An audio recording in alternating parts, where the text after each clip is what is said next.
Housing in Japan, a special report Monday at 5.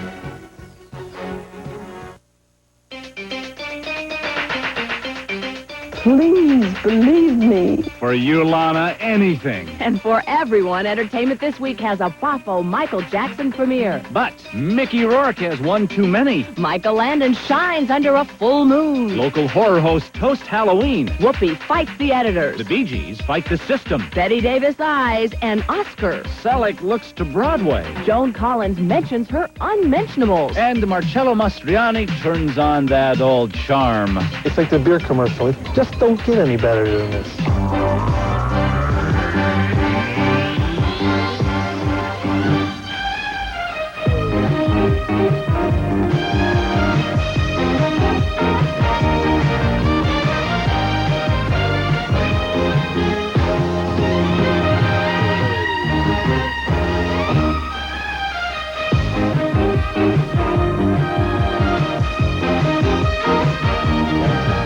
Hi, everyone, and welcome to Entertainment This Week. I'm Rob Weller. And I'm Lisa Gibbons. We're kind of admiring our new set. We do. We've got the new digs here. Actually, we've used this before on specials and things, but now it's permanent home. Yeah, you're going to see us here every week now. Looks a little bit like the set of Jeopardy.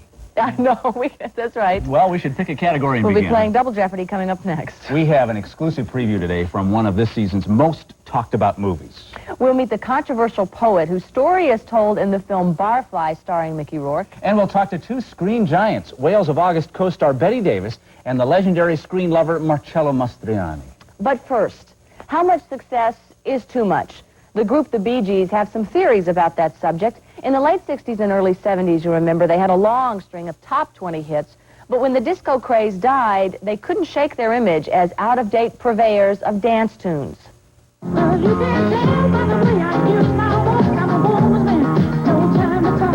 It was near the end of the 70s when the unmistakable sound of the Bee Gees became the anthem of the disco crowd. 6 years ago, as you know, it was the Saturday Night Fever period. It would seem that we were getting an awful lot of saturation on radio. So it became necessary to stop being the Bee Gees for a little while and to work hard on our songs and try and make them better. Now the Bee Gees are back with a new album after that 6-year hiatus, during which they concentrated on writing and producing songs for other artists. Barbra Streisand was the first, then we had Dionne Warwick, and then the Kenny Rogers and Dolly Parton. Islands in the Stream. Islands in the Stream. Also, we had the Staying Alive picture, then we did the Kenny Rogers album after that, didn't we? And then, which we wrote all the songs on all these albums.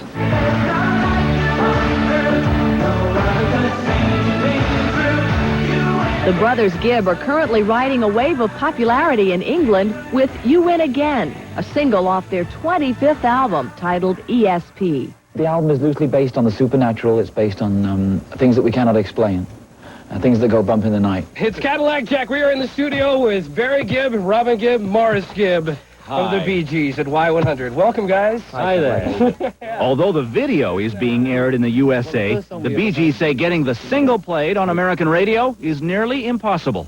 American radio, and they're alone in this, have actually turned their backs on this single purely because of Saturday Night Fever. And we think that's a mistake. They're alone totally, as I said. They're afraid to play it. We didn't inflict Saturday Night Fever on people. It was a movie.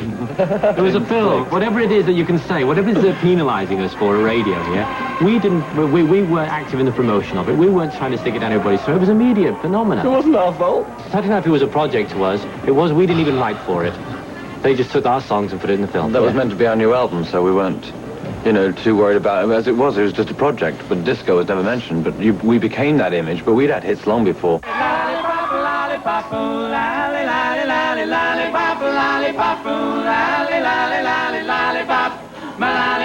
That's all.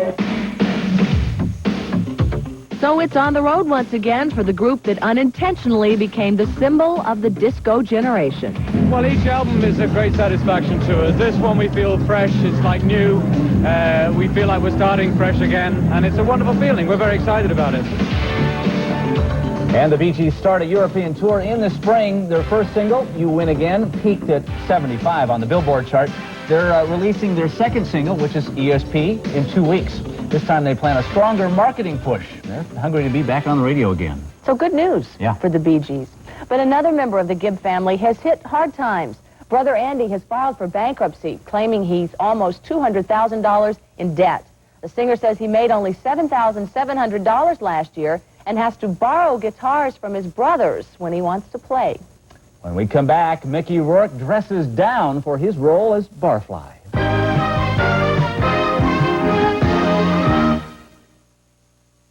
Listen to the heartbeat of America. It's the rhythm of the moon, the pulse on the street, by the night of neon lights. There's a hot new look on the street, a brand new beat. It's the new 1988 Chevy Cavalier. The heartbeat of America.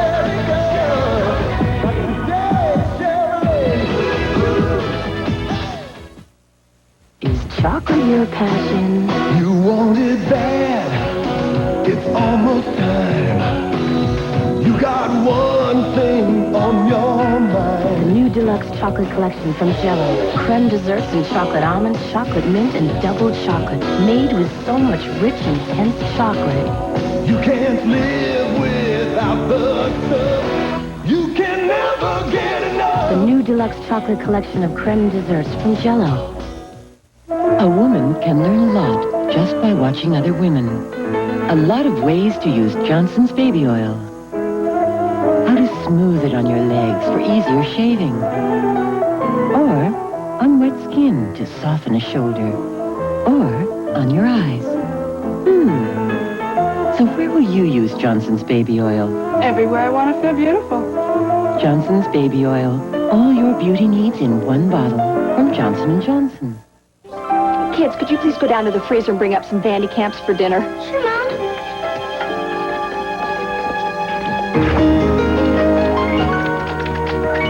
Vandy Camp's fish. They taste fresh because they're frozen fresh. Then they're dipped in crispy breadcrumbs or golden egg batter for a taste your family will love. For dinner? Once they catch them. Henry, of course you're welcome. Kids, could you go down to the freezer and grab some more? Vandy Camp's, the freshest ideas in frozen fish.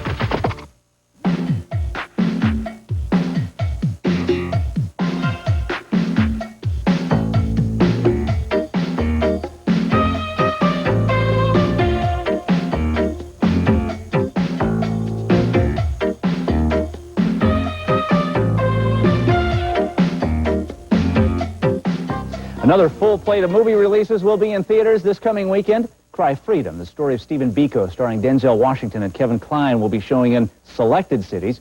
Opening nationally, Rusky, starring Whip Hubley as a shipwrecked Russian sailor, relying on 3 American boys to get him home.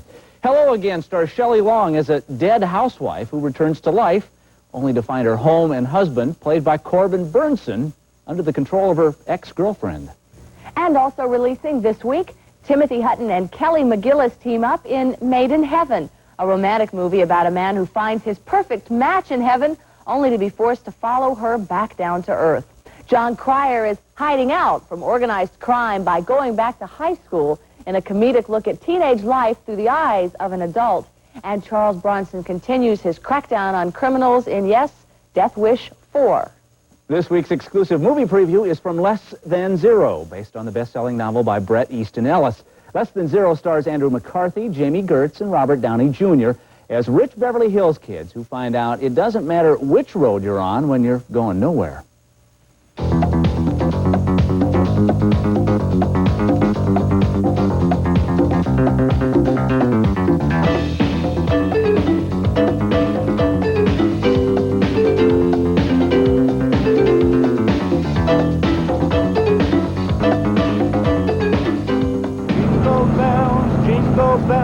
Jingle hark, the herald angels singing, fa la la la la, la la la. Is the season? Where we going? Where we used to go. La la la la. Silence night, holy night, round yon virgin mother and child. Come out!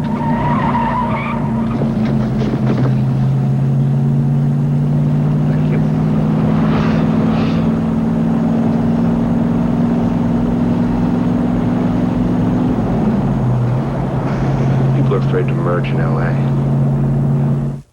And Less Than Zero opens in theaters nationally on November 6th. Now, Time magazine calls him the laureate of American lowlife.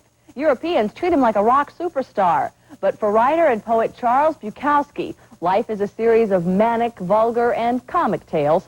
Now Hollywood and some of its leading bad boys are fascinated by Bukowski, and his autobiographical tales of madness are showing up on the silver screen.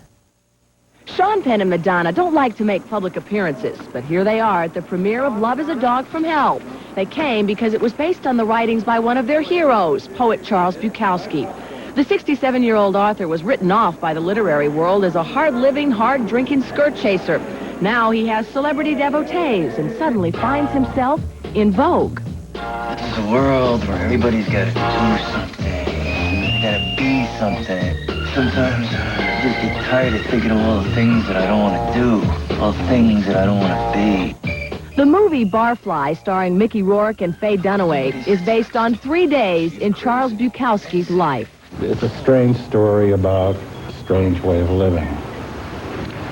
What this man was doing, sitting in the bar, was just like sitting in a cave. He didn't want to enter normal life. I can't stand people. I hate them. Oh, yeah?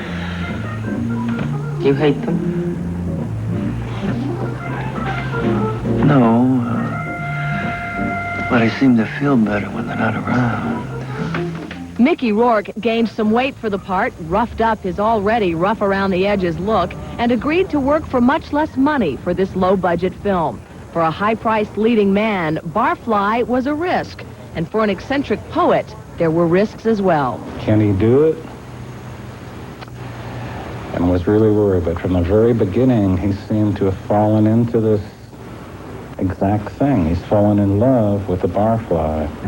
It's real without getting, hitting you over the head, you know, because it is a sort of downtrodden type of genre. He wrote it in a way that it's very poetic and it kind of almost is light, you know, it's not so heavy. Although his work is not well known here, Bukowski is a bestseller in Europe. His gritty slice-of-life story was not. Director Barbet Schroeder has tried to get the movie made for 7 years. Nobody wants to hear about that side of life of the seedy bars, the drunken people, but it's a side of life that exists, and there is humanity, and there's humor, and there's life, and it's just the way you look at it that's important. First thing I noticed about you were your legs. Really?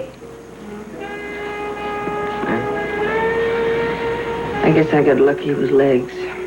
It is really incongruous with your image to be doing an interview on our show, isn't it? I don't understand it at all. When your bosses see it, they'll probably say, well, we just can't run this thing. It's too, I mean, after all, Entertainment Tonight, a barfly, this old dog, well, I'm a gambler. Maybe you should be, too. A safe bet is to stay with us as Entertainment This Week continues. And the odds are you're going to enjoy Tom Selleck, Whoopi Goldberg, Marcello Mastroianni, Michael Landon. That's Michael Landon? That's Michael Landon. Next, I suppose you'll say we'll visit Joan Collins' bedroom. Uh-huh, and we're going to talk with Bette Davis. And don't forget, we'll have a world broadcast TV premiere as we sneak preview Michael Jackson's latest video. That's all coming up. Don't go away.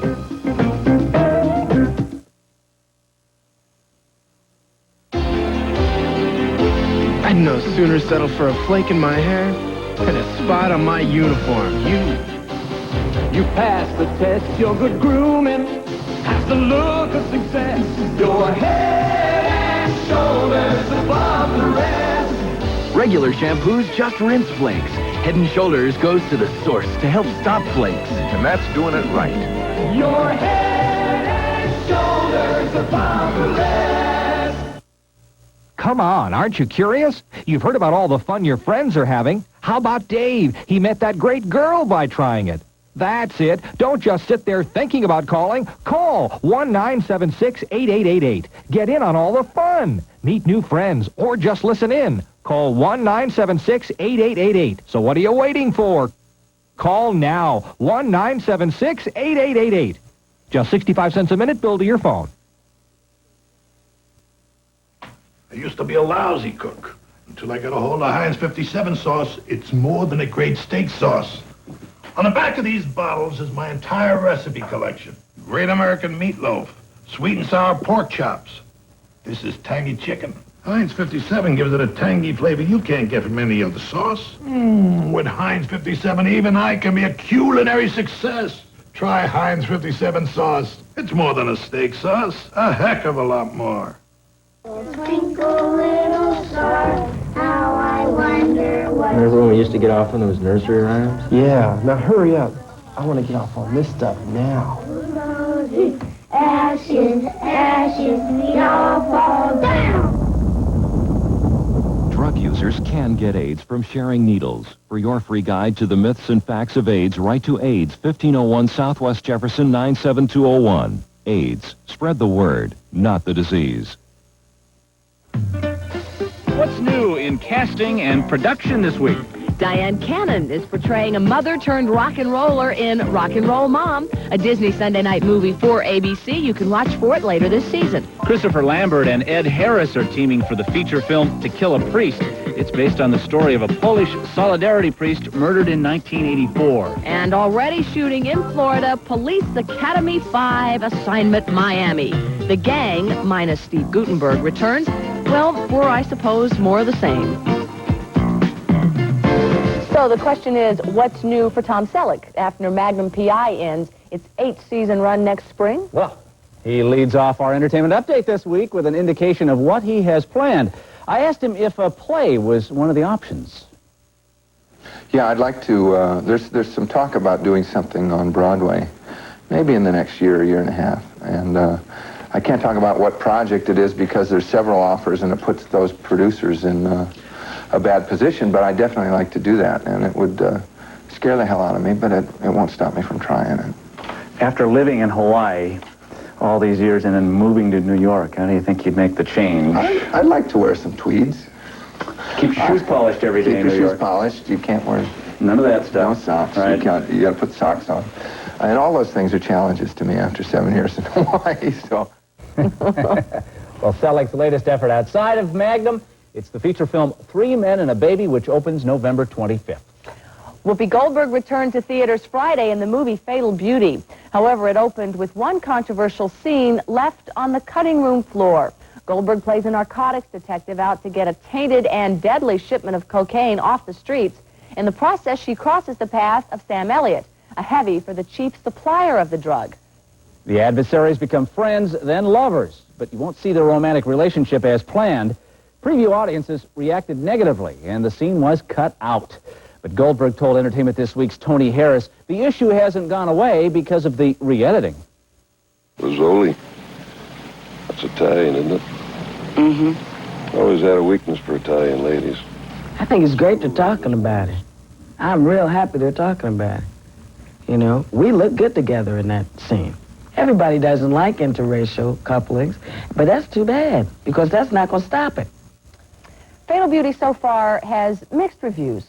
You want to know a little story about that? Yeah, what you got? Whoopi's role was originally written not for Whoopi, but for, you know? I don't know. Cher. For Cher. Cher was out, Whoopi was in. Happens all the time in this business. Our source, you heard it here. All righty. In honor of Halloween, Michael Landon took a trip down memory lane.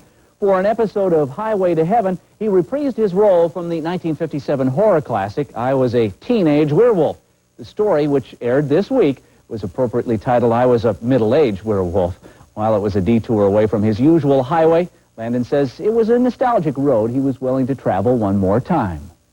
I enjoyed making that movie. I got paid for 2 weeks. We shot that film in 8 days.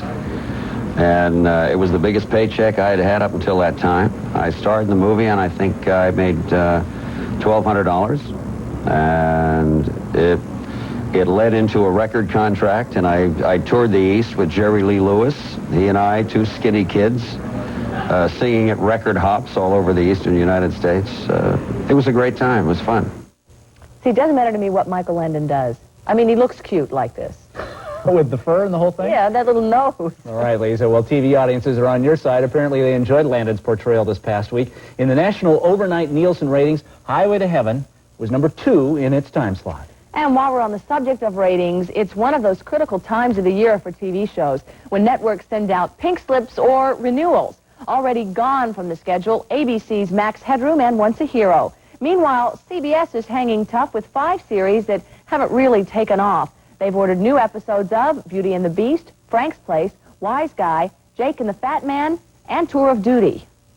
Miami Vice, while not a ratings winner these days, is still making news. Singer Sheena Easton has reported to the set of the NBC program, where she's taking over the part of Sonny Crockett's rock-singing wife. Now, Easton replaces Lorraine Bracco, who was named to the part just over a week ago. A source from Miami indicates Vice star Don Johnson was unhappy with Bracco. But Bracco's agent counters that she was treated, quote, fabulously, and a replacement was only due to the flu. First it was books, then hats, eyeglasses, and soft drinks. It was only a matter of time before Joan Collins, the vixen from Dynasty, would introduce her own line of lingerie. Wait no longer, the Joan Collins collection is on the way. Entertainment This Week's Ann Abernathy previewed some of the items with Joan, appropriately, in a bedroom.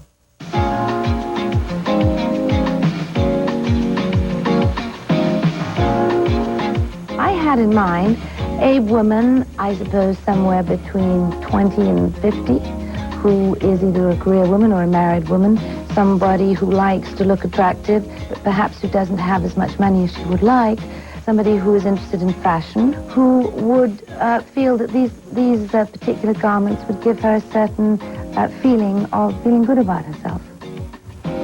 Well, the Joan Collins lingerie collection is, how shall we say, Rob, it's comfortably priced. Everything's under $100. That's good? That's good. All right, good. Thank you. All right, well, from one bejeweled star dressed to the nines to another. Michael Jackson continues his world tour with stops in Australia beginning November 13th. Schedule is still being finalized with some dates in cities dropped while others are set up. But like Michael Jackson fans back home, the Aussies will find their man wherever he performs. Entertainment This Week's Baja Bukowski reports from Down Under. Michael Jackson first came to Australia for a quick visit back in 1983 after buying the rights to the Beatles songs from an Australian. It was Australia's only glimpse of the superstar. Since it was announced back in July that Michael Jackson had decided to make Australia the second stop on his current world tour, Michael Jackson fever has been rising slowly but very steadily. I'm looking forward to it. It should be a really good start, yeah. I really love Michael Jackson, but I'm a little bit disappointed with his latest clip. Why? Well, I think it's too sexy.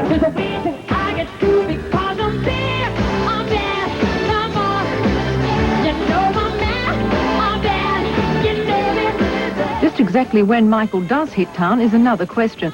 Jackson has already cancelled one show in Perth due to venue problems. He's now cancelled an Adelaide show on November the 8th due to poor ticket sales. Who's that? The full extent of the build-up to Michael Jackson's Australian shows will only become evident once the superstar touches down under. Barsha Bukowski for Entertainment This Week. All right, contrary to published reports, Jackson's management says they've canceled some concerts in order to concentrate their tour in Australia's most populated areas. They say they've added some performances to the schedule. Well, he'll also be singing his latest release, The Way You Make Me Feel. You can see the brand new video in its entirety next Tuesday on Entertainment Tonight. But we're happy to provide you with a little sneak preview right now.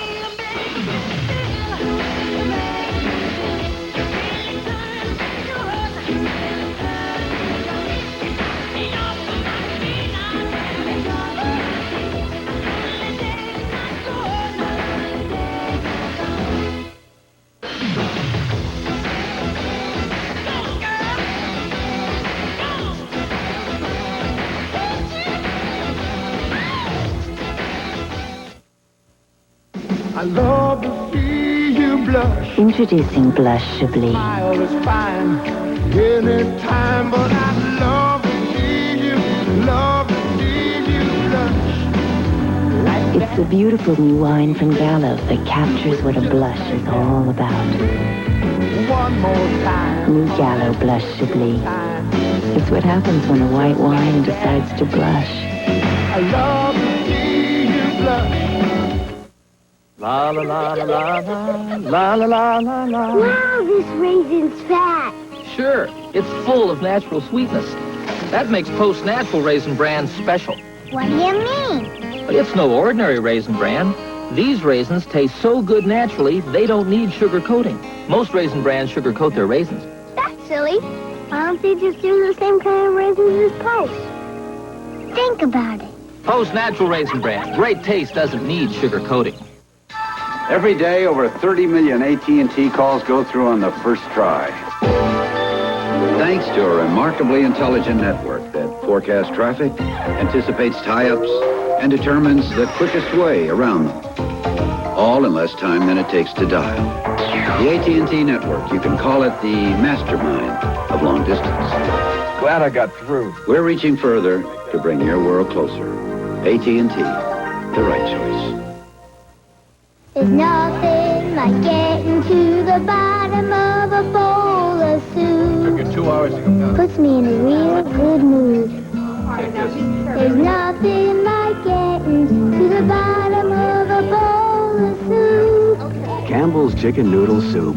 So good. And like most of Campbell's soups, so low in cholesterol. 'Cause at the bottom of it all, soup is good food. Campbell's.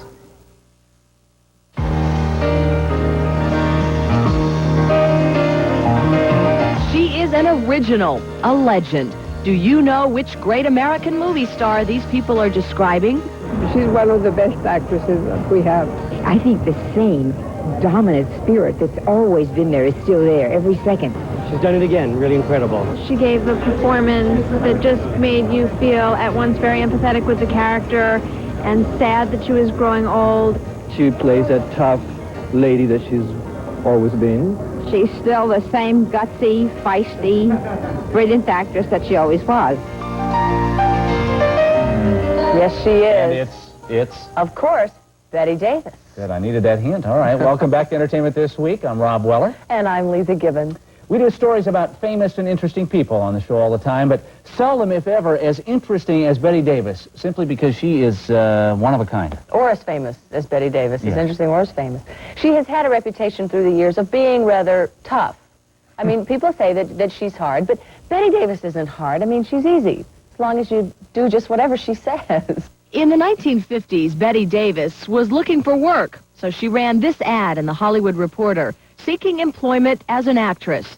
Now, in that same trade paper, this ad runs, touting her latest work as Oscar-worthy. Father told you that the whales caught the wind with their tails and brought it down from the Arctic. And I believed him. Yes, you did. In The Whales of August, Davis plays a blind woman who spends her summers in New England with her sister, portrayed by Lillian Gish. The combination of the screen's legendary leading ladies has the film world whirring with anticipation. There are already rumblings of Academy Award nominations. Well, that's nothing to rumble about. Just, that is a famous thing in this town. In the middle of a picture, they will say to some actor, Academy Award performance. Well,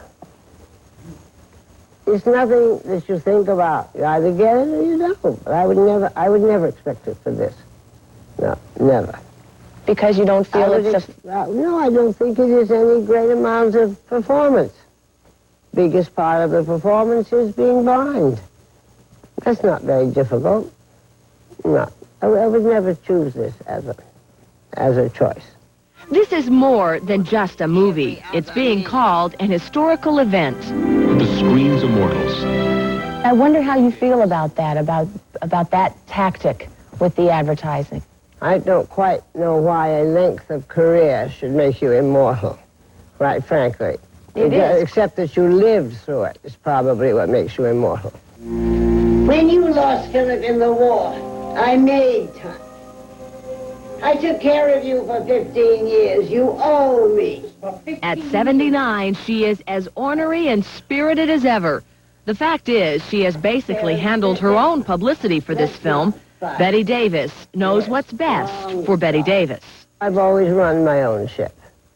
You can run your own ship in motion pictures, and you're very respected for it, many, many times. I think you have the best instincts about yourself, and you must learn to rely upon them. Now, do you think this might be her last film? Oh, not to Bette Davis. No. She is aggressively going after a script. The off-Broadway play, Driving Miss Daisy. She wants the rights to that to make it into a movie. I tell you, she's not anywhere near quitting. All righty. Well, let's go from one legend to another. How about Marcello Mastroianni? He is Italy's most highly respected and sought-after leading man. He's done more for Italian-American romantic relations than Red Wine and Candlelight, and as Gene Wolfe discovered, still carries all the charm and sensuality of a continental gentleman.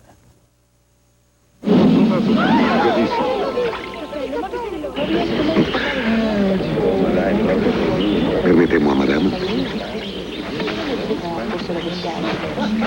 There's something about his film persona that just really gets to women. Whether it's the soft brown eyes, the boyish charm, or just the Italian accent, you'd be hard-pressed to find a woman who doesn't find Marcello Mastroianni sexy. And while this appeal has made him an international star, he still doesn't understand why the label has stuck. I don't know why, madam. I don't know. It's like to ask on a horse why he walks with 4 legs. Do you think he knows why? The horse? Me too, I don't know why. Et voilà votre chapeau, madame. If you look at my films, you don't find a film where I am somebody, take women, never. I met impotent men, homosexual men, confused men, fragile men, pregnant men. If that's mean to be sexy, well, I can do nothing. In his latest film, Dark Eyes, Mastroianni takes on another of his classic tortured soul roles. He plays Romano, a vain and ineffectual man who falls in love with a dark-eyed Russian woman at a spa. Is it interesting to you that Americans are so fascinated by this love life they think you've had? Personally, I would like in my life to be faithful and to live all my life with the same woman. The idea is more exciting. It's very beautiful. The problem is that it's very difficult. Perhaps somebody more exceptional with a deep sensibility, rich inside, very rich. Him and her can be together for one life, faithful each other. But still, Americans think Italian men know so much about men and women and sex. Can you teach us something? Perhaps. Yeah. But really, frankly, if I had a technique, I can be rich, write books about That's number right. 1, do this, but frankly speaking... You just have to go bumbling along. It's casual, I don't know why. No.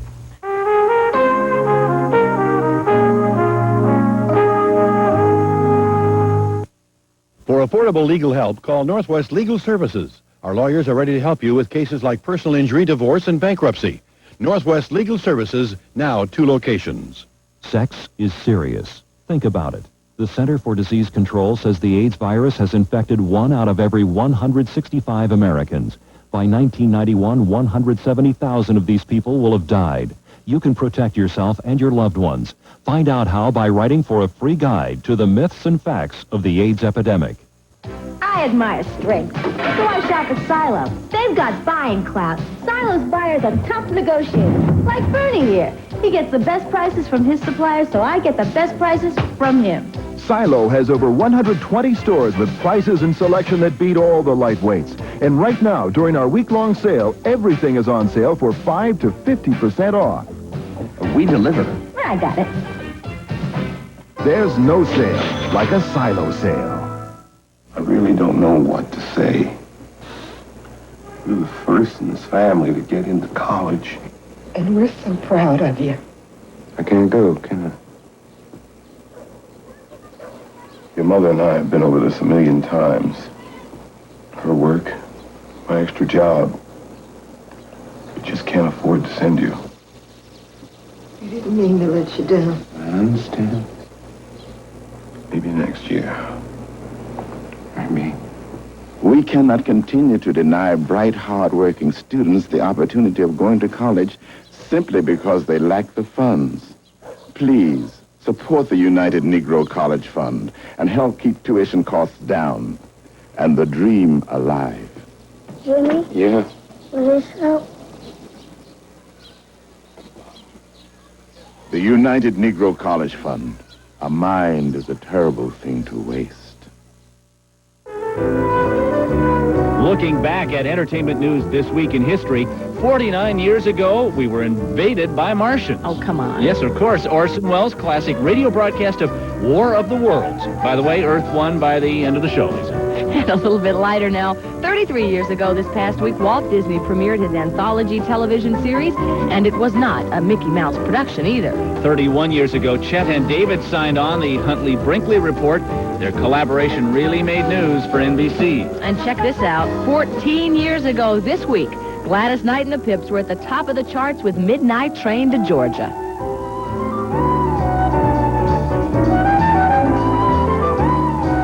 If you were with us last week, you remember we were talking about that famous Hollywood story about Lana Turner, who was discovered sipping a malt in Schwab's drugstore. Mm-hmm. Okay. You jumped right on that one. I said it's not true, right? Remember? Yeah.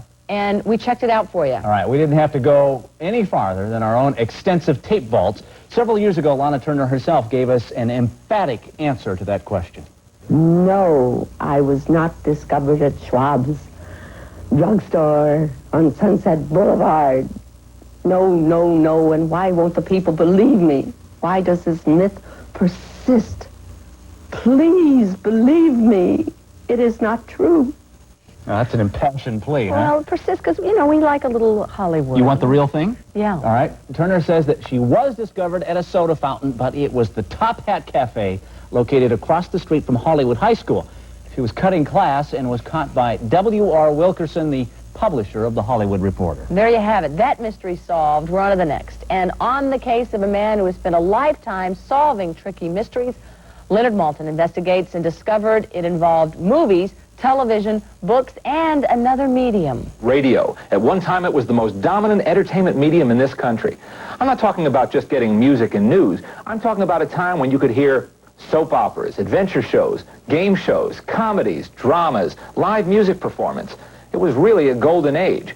And one of the people who helped make it golden was a man who created, wrote, produced, and directed two of the most popular and long-running shows on the air, Carlton E. Morse. One Man's Family, brought to you by Fleischmann's Yeast. I Love a Mystery, presenting the latest adventures of Jack, Doc, and Reggie, crime specialists, now engaged by old St. Eustace Griffin to track down and destroy the thing that prowls his decaying mansion in the Los Feliz Hills, Hollywood. I Love a Mystery has been called by some the radio forerunner of Indiana Jones, an incredible outpouring of high adventure, and another durable success from a master of the radio medium. I haven't had anything on the air for 26 years, and yet people talk about One Man's Family and I Love a Mystery as though it was going on today. Well, that's because the children, as they grew up with this thing, their imagination was stirred, and they built these things into far more fabulous stories than I was able to write. And that's the exciting thing about radio, and it's too bad. Someday somebody's going to realize that and make $1 billion with I think, take away half the audience from television. One Man's Family had a brief run on TV, while I Love a Mystery spawned a short-lived series of feature films in the 1940s. All I know is I won't be alive 3 days from now. But Morse wasn't involved in the making of the movies. I was working 7 days a week and writing 15 pages a day, every day, 7 days a week, plus doing all the direction and production of the radio shows. So I had no energy or time for anything else. He used to go to work down at NBC at 4 o'clock in the morning. Can you believe that? All by himself in that little office, pounding away on that typewriter. And then we'd all arrive about 9 o'clock. His day was finished, and he'd want to go out for coffee, and so we went out for coffee. But he started at 4 o'clock every day. Carlton E. Morse doesn't have those deadlines anymore. He enjoys his life in Northern California. But at the age of 86, he's far from retired. In fact, he's just published his first novel called Killer at the Wheel. He's got 5 more ready to go. I enjoy the typewriter so much. I mean, I get more pleasure than anybody else out of what I'm doing. No more pleasure than he's given to millions of people for so many years. Leonard Maltin, Entertainment This Week. Next week on Entertainment This Week, Judd Nelson leads an all-star show as he goes for broke in the Billionaire Boys Club. It's a different role for him, and you're going to see why. Also, Mark Knopfler goes on the record about his soundtrack for The Princess Bride. And George Lucas is on location in New Zealand for his latest film. And this Monday, why don't you catch Shelley Long as she rematerializes as a ghost? It's her latest role, the movie Hello Again. And we're going to say hello again in just a minute when Entertainment This Week continues. The great taste of Post-Natural Raisin Bran starts here, with grapes that the sun sweetens and turns into the special raisins Post uses. Raisins that are plump, juicy, so naturally delicious, there's no reason to sugarcoat them like the raisins in most raisin brands. You see, when you start out with great taste in raisins, you just naturally wind up with a great taste in Raisin Bran. Post-Natural Raisin Bran. Great taste doesn't need sugarcoating. Today, hospitals have more medicines than ever to care for their patients. The one they choose most to relieve pain is Tylenol. Look, last year they dispensed Tylenol 10 times more than the leading aspirin and ibuprofen brands combined. With so many pain relievers to choose from, isn't it reassuring to know the pain reliever hospitals use most is Tylenol? That's a good reason for you and your family to use Tylenol, too. Tylenol, the pain reliever hospitals use most. I can hear your heart. What's it saying? It likes that you've started jogging. Oh, yeah? It likes that you're eating healthier. Anything else? Oh, this is about me. Oh? It's happy I'm giving us promise. Promise? Sure. We promise because it's been proven lower in saturated fat than regular margarine and has no cholesterol. That's good for me? Yeah, eating foods low in saturated fat and cholesterol is good for you and your heart. You know what else is good for me? You. Get Promise. Get Heart Smart. You'll take over 25,000 showers in your lifetime, which can damage your skin. That's why you should use aloe and lanolin soap, the skin conditioning bar from Jergens. It contains aloe, legendary for healing skin, and lanolin for softness. So whether you're taking your first shower or your 20,001st, use aloe and lanolin soap from Jergens. And now introducing vitamin E and lanolin soap, also from Jergens.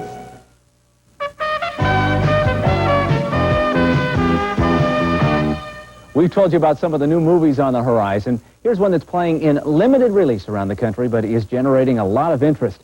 House of Games is a psychological thriller about a psychiatrist who's drawn into a relationship with a dangerous con man. The family theme continues off-screen. The movie itself is the result of a collaboration among close friends. The bet is $6,000. $6,000. I think you're bluffing. House of Games marks the film directorial debut of playwright and screenwriter David Mamet. Mamet wrote the screenplay of last summer's hit movie The Untouchables, and now as the writer and director of the critically acclaimed House of Games, he's on a roll. I'm working in the movies because I love it. I just love it. It's so much fun. It's a great honor to work in the movies. I mean, the people one works with, not only the actors, but the technical people, the crew, are just incredibly hardworking. And there's a great feeling of community, which is very refreshing. Community is a term Mamet may well have invented, since he's worked over and over with an ensemble of highly regarded artists. What is it you think I want? I'll tell you. Somebody to come along. Somebody to possess you. To take you into a new thing. Would you like that? Do you want that?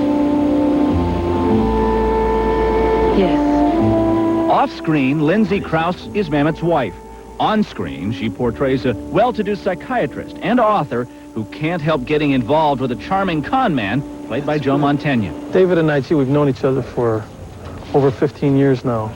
I think we almost have kind of like a code in the sense we can look at each other and we kind of know what wavelength we're on and what I know what he's talking about, he knows what I'm talking about, and we automatically make that adjustment to whatever we're doing.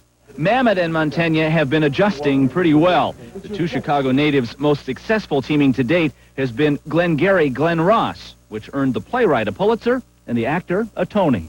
Ned and Amrap, do we need to match Clark Gregg into this shot? Currently, these two men are at work on yet another movie. The new film's title is Things Change, but for these old friends and collaborators, let's hope things remain just as they are. It's like having a great football team. You know, if you got a great football team, you're having a winning season, why should you experiment? You know, I'm working with people I love working with, and we're having a very good time going from theater to film and back and forth again. Why? I see no reason to go elsewhere. It's an actor's dream to work under conditions like this, with material like this, you know. It doesn't get any, it's like the beer commercial. It just don't get any better than this, you know. That's the truth. Legendary big band leader Woody Herman died Thursday in Los Angeles from cardiopulmonary arrest. He was 74.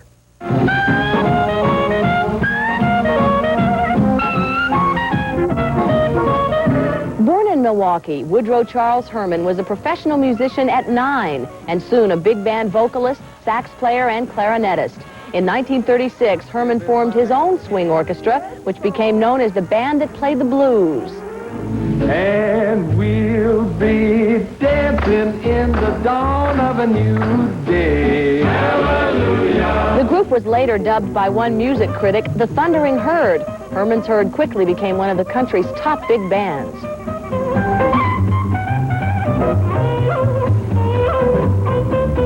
More than anything, though, Woody Herman will always be remembered as a creative interpreter of the big band sound.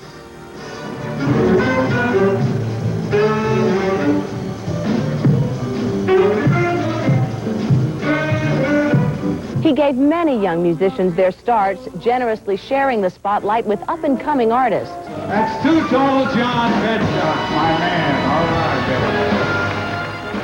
Woody Herman seemingly never stopped performing. His Thundering Herd toured the world again and again.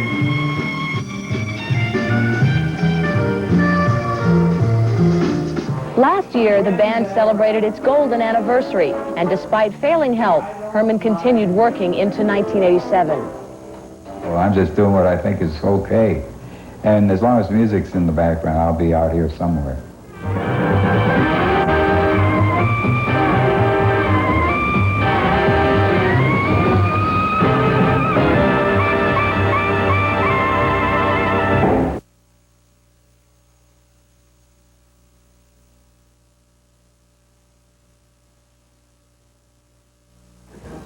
A $500,000 house built on a $35 million lot. The price of housing in Japan is astronomical. Monday on Channel 8 News at 5, we'll take you on a tour of a Tokyo home to explain why prices are so high. Join the Channel 8 News team for special reports, medical breakthroughs, consumer tips, and stories with a bright side. Channel 8 News keeps you informed with up-to-the-minute reports and in-depth stories. See for yourself Monday on Channel 8 News at 5, the team that works for you.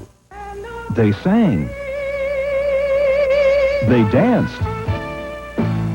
They joked. In fact, they did just about anything to become a PM Magazine guest co-host. And all week, we'll be showing you their very special talents. You'll see who we picked as finalists, but you'll get to vote for the winners. It's a week of hilarious hijinks. It's Guest Co-Host Week on Channel 8's PM Magazine, this week at 7:30. I really don't know what to say. You're the first in this family to get into college. And we're so proud of you. I can't go, can I? Your mother and I have been over this a million times. Her work, my extra job. We just can't afford to send you. We didn't mean to let you down. I understand. Maybe next year. Maybe. We cannot continue to deny bright, hard-working students the opportunity of going to college simply because they lack the funds. Please, support the United Negro College Fund and help keep tuition costs down and the dream alive. Jimmy? Yeah? Will this help? The United Negro College Fund. A mind is a terrible thing to waste. Celebrating birthdays coming up this weekend. Saturday is the day for today's Jane Pauley. She's 37. Actor David Ogden Stiers turns 45. Michael Landon is 51. Dan Rather reports it's his 56th. Actress Barbara Bel Geddes is 65. And Dale Evans turns 75. Sunday's birthdays? Well, it's number 46 for actor Robert Foxworth, while actress Barbara Bosson is 48, and Betsy Palmer celebrates her 58. Happy birthday to everyone.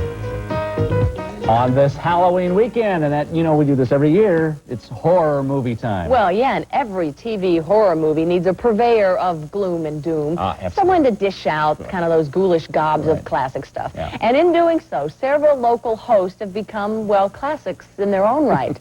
So on this weekend of witches and hobgoblins, we thought you might like to meet some of the most unusual hosts to make a living with scare tactics.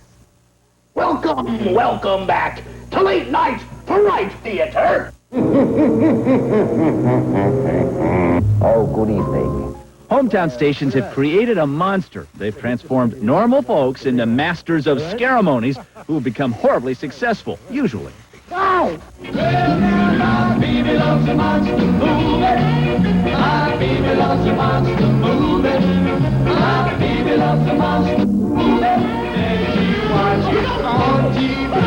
Local horror hosts of every imaginable description have been lurking about since the early 50s when horror films were unveiled on television.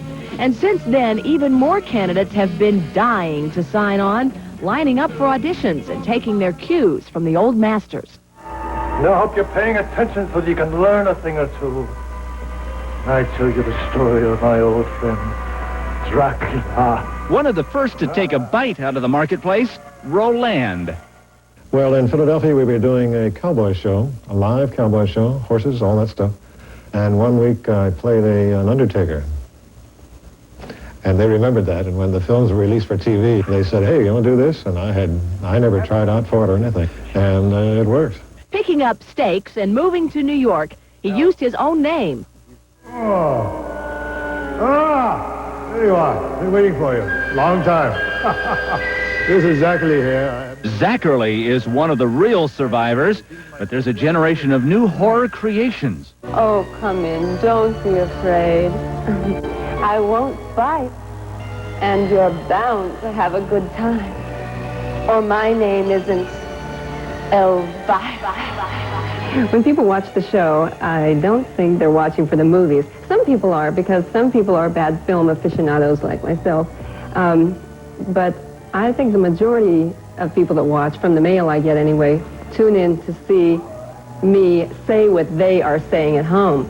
Should have shown one of those Filipino vampire jobs. Yeah, shoulda, woulda, coulda. L.A. actress Cassandra Peterson has developed Elvira into an attractive package. She's seen on TV in more than 70% of the country, also on home video cassette, soon in the movies, and boasts a line of merchandise. Nice story. Local ghoul makes good. Elvira has had some deadly competition, however. Good evening, my darklings. Lucretia, we really must get together again. For sure, for sure. Good evening and welcome to Theater of the Macabre. I don't think I want to hear this. Different-looking hosts have popped up across the country. Some have played it straight. Welcome to my kingdom of darkness and light. Others have gone for the jugular with jokes. Don't forget, National Duck Day is around the corner. Of course, there are the traditionalists. Let's go, come! And those who really try to take off. Up in the sky! It's a bird! It's a plane! No, it's super host! And then there are hosts who are simply laid back. And we hope that you enjoyed seeing our drive-in movie special tonight from the great open-air drive-in theater here at Night Owl Theater. Basically, I've always been an iconoclast, and I just feel that movies are not the holy grail. A movie is a movie is a movie, and true, some of them are art, but you just really can't take them or anything that seriously. So it's fun to kind of puncture the balloon just a trifle.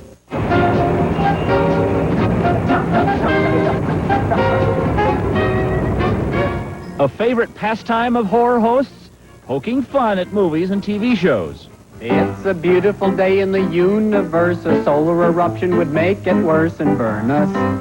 That'd learn us. When there's nobody home in the neighborhood, we visit someone who's got stuff that's good and steal it. We can steal it. But maybe the most fun they have is at their own expense. What can I foist off as a movie this week? Well, how do you like the movie so far?